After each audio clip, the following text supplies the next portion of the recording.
सो hey guys, कैसे हैं आप लोग। आई होप अच्छे होंगे और आप लोग की तैयारी जो है यूजीसी नेट की अच्छे से चल रही होगी। तो जैसा कि आप लोग को पता है, मैं आपके यूजीसी नेट पेपर 1 के लिए जो भी प्रीवियस ईयर के क्वेश्चंस पूछे गए हैं सबका एक बार में सीरीज़ लेकर आई हूँ। लेकिन कल मैंने करवाया था या फिर लास्ट जो भी 2 सीरीज़ मैंने करवाए हैं पीपल डेवलपमेंट एंड इन्वायरमेंट से रिलेटेड, और आज मैं आप लोग के लिए आईसीटी के क्वेश्चंस जो पिछले साल पूछे गए हैं या और भी प्रीवियस ईयर जो अभी तक के पूछे गए वो मैं करवाऊंगी। और क्योंकि मैंने सोचा कि अगर एक ही बार एक टॉपिक से पूरा क्वेश्चन आपको दे दिया जाए तो एक तो आप भी बोर फील करेंगे, और दूसरा क्या है कि आपका एक सब्जेक्ट तो अच्छा हो जाएगा लेकिन अदर सब्जेक्ट छूट जाएगा। क्योंकि यहाँ इक्वल टॉपिक से, मतलब जो भी टॉपिक से वहाँ से इक्वल क्वेश्चन आते हैं तो आपको समय भी इक्वल्स देना होगा। तो चलिए बिना देरी के शुरू करते हैं क्लास। पहला क्वेश्चन है, निम्नलिखित में से कौन सा परिवर्णी शब्द उसके पूर्ण रूप से सही सुमेलित नहीं है। MMS, देखिए हिंदी में थोड़ा यही दिक्कत होता है। SMS ये है शॉर्ट मैसेज स्टोरेज, तो यही गलत हो जाएगा। शॉर्ट मैसेज सर्विस होता है ना कि शॉर्ट मैसेज स्टोरेज। दूसरा है URL uniform resource locator. Next है ब्लॉग यानी कि वेब लॉग, और फिर है VPN वर्चुअल प्राइवेट नेटवर्क। तो ये सारा तो सही है, पहला वाला आपका गलत था, लेकिन आपको जो बाकी के तीनों भी याद करना है क्योंकि यहाँ से भी प्रश्न पूछे जा सकते हैं। और ये आपका 24/2/2023 सेकेंड शिफ्ट का क्वेश्चन है। नेक्स्ट क्वेश्चन देखिए। नेक्स्ट क्वेश्चन है, कंप्यूटर स्मृति के निम्नलिखित प्रकारों को तीव्रतम से मंद गति के क्रम में लिखिए।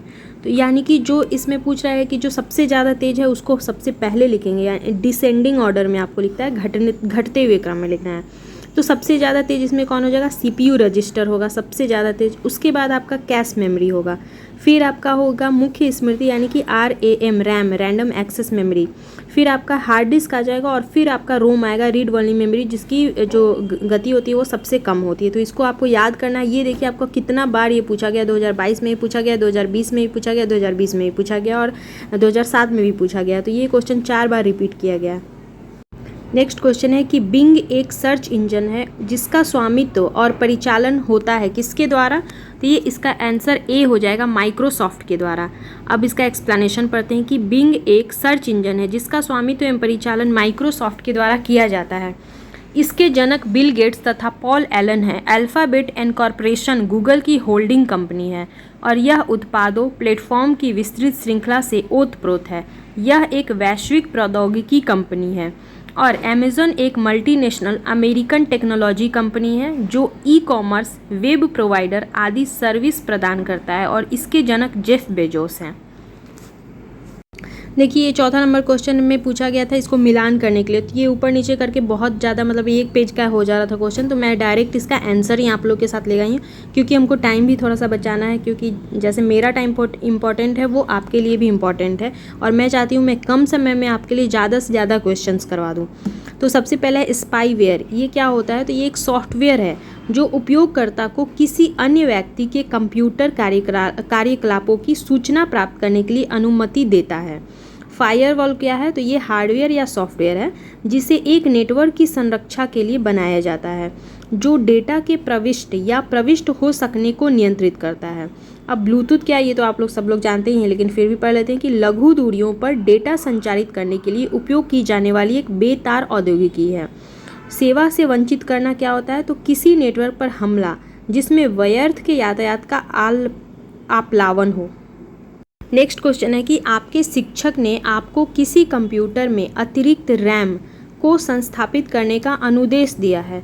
निम्नलिखित चरणों के सही क्रम की पहचान कीजिए जिसका आपके द्वारा रैम को सुरक्षित रूप से संस्थापित करने के लिए पालन किया जाना चाहिए। तो इसका आंसर क्या है।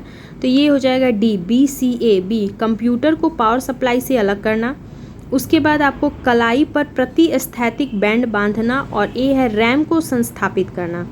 ये है कंप्यूटर में अतिरिक्त रैम को संस्थापित करने के लिए निम्न चरणों का पालन किया जाता है। और सबसे पहले कंप्यूटर को पावर सप्लाई से अलग करना होता है, फिर कलाई पर प्रतिस्थैतिक बैंड बांधना चाहिए, और अब रैम को संस्थापित करना चाहिए। ये एक इसका प्रोसेस है। नेक्स्ट क्वेश्चन है हमारा कि नीचे 2 कथन दिए गए हैं, एक को अभिकथन और दूसरे को कारण कहा जाता है। कंप्यूटर नेटवर्किंग में मॉडेम को इनपुट और आउटपुट डिवाइस दोनों के रूप में माना जाता है। मॉडेम डेटा भेजा है और उसी समय डेटा प्राप्त करता है। तो क्या बताना है कि इन दोनों में से कौन सही है कौन गलत है। ये A और R दोनों सही है और R E की सही व्याख्या करता है। अगला क्वेश्चन है कि निम्नलिखित में से कौन से कथन सही है। आपको बताना है कि कंप्यूटर के सीपीयू के प्रमुख संघटकों में निम्न शामिल है। सीपीयू में क्या होता है, तो विशिष्ट रूप से तत्क्षण स्मृति का प्रयोग कर सतत डाटा भंडारण करने वाली सॉलिड स्टेट ड्राइव एमएसडी। देखिए हम डायरेक्ट इसका आंसर देखेंगे, पूरा पढ़ने की ज़रूरत नहीं है, अदरवाइज बहुत क्वेश्चन लंबा हो जाएगा। तो इसका आंसर हो जाएगा बी, केवल बी, सी और डी। बी में क्या है, तो अंक गणितीय व तर्क प्रचालन करने वाली अंक गणितीय तर्क एकता यानी कि एएलयू होता है सीपीयू में। दूसरा है हमारा एएलयू को ऑपरेंड्स की आपूर्ति और एएलयू प्रचालन के परिणामों का भंडारण करने वाले प्रोसेसर रजिस्टर, ये भी होता है। और डी में स्मृति से लाने, विकूटन और अनुदेशों के क्रियान्वयन करने वाला नियंत्रक एकक सीयू, ये सारे इसमें होते हैं सीपीयू से रिलेटेड। ये सारे सही है, यानी कि बी, सी और डी सही है, जो ए है हमारा वो गलत है। अब आइए इसका एक्सप्लेनेशन भी पढ़ लेते हैं। तो है सेंट्रल प्रोसेसिंग यूनिट, जिसको हम सीपीयू कहते हैं, एक इलेक्ट्रॉनिक माइक्रोचिप है जो डेटा को इन्फॉर्मेशन में बदलते हुए प्रोसेस करता है। इसे कंप्यूटर का ब्रेन भी कहा जाता है और इसके अग्रलिखित भाग होते हैं अर्थमेटिक लॉजिक यूनिट। ये भी बार बार पूछता है एलयू का फुल फॉर्म क्या है, तो ये है अर्थमेटिक लॉजिक यूनिट। इसका उपयोग अंक गणितीय तथा तार्किक गणना में होता है। नेक्स्ट है हमारा कंट्रोल यूनिट, जिसको सीयू बोलते हैं, और यह कंप्यूटर के सारे कार्यों को नियंत्रित करता है, अर्थात इनपुट आउटपुट डिवाइसेस, प्रोसेस इत्यादि की गतिविधियों के बीच तालमेल स्थापित करता है। और तीसरा है हमारा रजिस्टर सेट, यह एएलयू को ऑपरेंड्स की आपूर्ति और एएलयू प्रचालन के परिणामों का भंडारण करता है। देखिए मैं बता रही हूँ कि ये जो सारे टॉपिक है ना, जो आईसीटी है, पीपल डेवलपमेंट इन्वायरमेंट है, और जो भी आगे मैं करवाऊँगी, वो सारे आपको करके जाना बहुत ज़्यादा इंपॉर्टेंट होता है। बहुत बच्चे होते हैं जो रिसर्च और टीचिंग एप्टीट्यूड में ही पूरा फंसे रहते हैं, और वो ही चीज़ बहुत ज़्यादा टफ है, लेकिन लोग उसी में पूरा समय दे देते हैं। और वहाँ से देखिएगा कि क्वेश्चन आपके एग्जाम में आप कितना भी पढ़ के जाएँ, आप पूरा 5 का 5 सही नहीं कर पाएंगे। लेकिन ये सारे जो टॉपिक हैं, यहाँ से अगर आप पढ़ के जाते हैं तो आराम से ईजिली आप वहाँ पे सॉल्व कर सकते हैं, क्वेश्चन 5 में 5 कर सकते हैं। तो पहले जो इम्पॉर्टेंट है, मतलब देखिए आना तो सब में से बराबर है, इक्वली सब में से आएगा। तो जो ईजी है हम चाहेंगे कि पहले आप उसको ख़त्म करें, आप पूरा एक में ही सब्जेक्ट में नहीं फंसे रहें। देखिए अब नेक्स्ट क्वेश्चन है, निम्नलिखित पेरिफेरल डिवाइसों में से किन्हें केवल इनपुट डिवाइस माना जाता है। तो ये सारे जितने भी दिए, ये सारे पेरिफेरल डिवाइस हैं। पेरिफेरल डिवाइस क्या होता है, जो एक कंप्यूटर होता है उसमें जो अलग से हम लोग उसमें ऐड करते हैं, उसके साथ जोड़ते हैं काम करने के लिए, वो उसको हम पेरिफेरल डिवाइस कहते हैं। जैसे हमारा प्रिंटर हो गया, स्कैनर हो गया, प्रोजेक्टर हो गया, ये सारी चीज़ें हम अलग से उसके साथ ऐड करते हैं ना, तो ये हमारा पेरिफेरल डिवाइस हो गया। अब उसमें से पूछ रहा है कि इनमें से कौन सिर्फ और सिर्फ इनपुट डिवाइस है। तो माइक्रोफोन मेरा इनपुट डिवाइस है, प्रोजेक्टर एक आउटपुट डिवाइस है, क्योंकि हम लोग देखते हैं प्रोजेक्टर पे जैसे जो मॉनिटर होता है कंप्यूटर का एक तरह से, तो उसी का रूप एक प्रोजेक्टर भी है, तो उसमें हम लोग बाहर से फोटोज़ देखते हैं, तो ये हमारा आउटपुट डिवाइस हो जाएगा। फिर जॉयस्टिक और स्कैनर और ट्रैक बॉल, ये सारा हमारा इनपुट डिवाइस है। तो इसका आंसर हो जाएगा बी, केवल ए, बी, डी और ई। जो प्रोजेक्टर है वो आउटपुट डिवाइस है। आइए अब इसका एक्सप्लेनेशन देख लेते हैं। तो इनपुट डिवाइस वो हार्डवेयर डिवाइस है जिसके द्वारा हम डेटा एवं सूचनाओं को कंप्यूटर में भेजते हैं, अथवा जिसके द्वारा ये यूजर कंप्यूटर को निर्देश देता है, इनपुट डिवाइस कहलाती है। जैसे कि mouse, keyboard, joystick, microphone, scanner, track ball इत्यादि। जबकि प्रोजेक्टर एक आउटपुट डिवाइस है। नेक्स्ट क्वेश्चन देखते हैं, इसको मिलान करना है सूची 1 को सूची 2 से। देखिए इसका डायरेक्ट हम आमने सामने लेके इसका आंसर ही आ गए हैं, क्योंकि मेरा मेन मकसद जो है वो आपको ये याद करवाना है, ज़्यादा से ज़्यादा क्वेश्चंस को याद करवाना है, ना कि आपसे क्वेश्चन पूछना और आपका टाइम वेस्ट करना।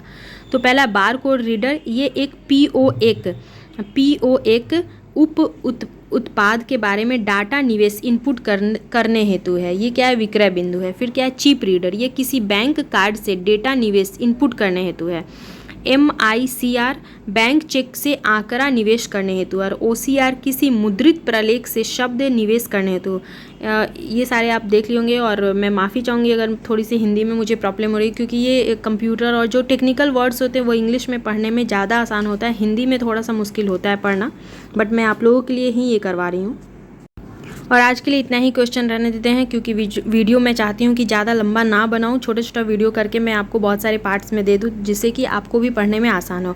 मिलते हैं नेक्स्ट वीडियो में। Till then bye bye. Channel पे पहली बार आए हैं तो सब्सक्राइब कर दे, पुराने सब्सक्राइबर्स हैं तो लाइक कर दे, और आपको किसी भी चीज़ से रिलेटेड, किसी भी टॉपिक से रिलेटेड अगर क्वेश्चन चाहिए तो आप कमेंट बॉक्स में कमेंट कर दे, और एक बार प्ले लिस्ट में भी आप चेक कर लें, आपको आपके क्वेश्चन मिल जाएंगे प्रीवियस ईयर के।